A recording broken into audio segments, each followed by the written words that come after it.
Ipagmalaki mong si Jesus ang iyong Panginoon. Ako po si Father Fiel Pareha at ito po ang ating segment, ang Daily Devotion, na kung saan tayo po ay magdarasal, magbabasa at magninilay kasama ng salita ng Diyos sa buong taon. Manalangin tayo. Sa ngalan ng Ama, ng Anak at ng Espiritu Santo. Amen. Halina, banal na Espiritu, liwanagan mo ang aming puso at isip nang maunawaan at may sa buhay namin ang iyong salita. Amen. Our Bible passage for today is from the Gospel of St. Luke chapter 12, verses 8 to 12, and I read it for you. And I tell you, everyone who acknowledges me before others, the Son of Man also will acknowledge before the angels of God. But whoever denies me before others will be denied before the angels of God. And everyone who speaks a word against the Son of Man will be forgiven. But whoever blasphemes against the Holy Spirit will not be forgiven.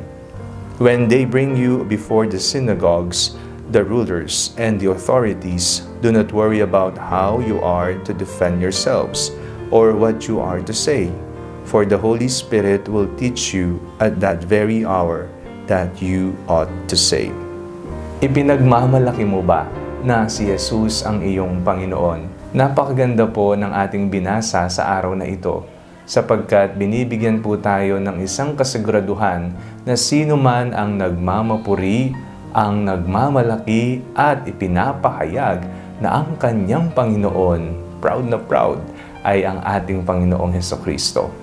Siya ay irarangal at itataas. Sa buhay po natin, papaano po kaya natin maipapahayag na si Kristo nga ay ang ating Panginoon? Ito ba'y natatapos na lamang sa salita, sa matatamis na amen at alleluia na ating ipinapahayag sa tuwing tayo ay sumasamba? Mas magandang tingnan natin ang ating mismong buhay. Makita nawa ang ating pananampalataya, ang pagpapahayag natin sa tuwing misa sa ating pang-araw-araw na pamumuhay. Walang saysay ang paamen-amen natin at haleluya sa tuwing tayo ay nagsisimba. Kung pagkatapos naman ng ating pagsamba ay hindi tayo nagbabago, patuloy pa rin ang paggawa natin ng masama, hindi tayo nagbabago ng asal. Manalangin tayo. Panginoong Hesukristo, turuan niyo po kaming magbagong buhay. Nawa ang aming pinaniniwalaan ay makita sa aming mismong buhay. Amen. Sa ngalan ng Ama, ng Anak at ng Espiritu Santo. Amen. Huwag po ninyong kalimutang i-like ang video nito, mag-comment po kayo and share it with your family and friends. Ang Panalangin Bago Matulog ay may sariling Facebook page na po.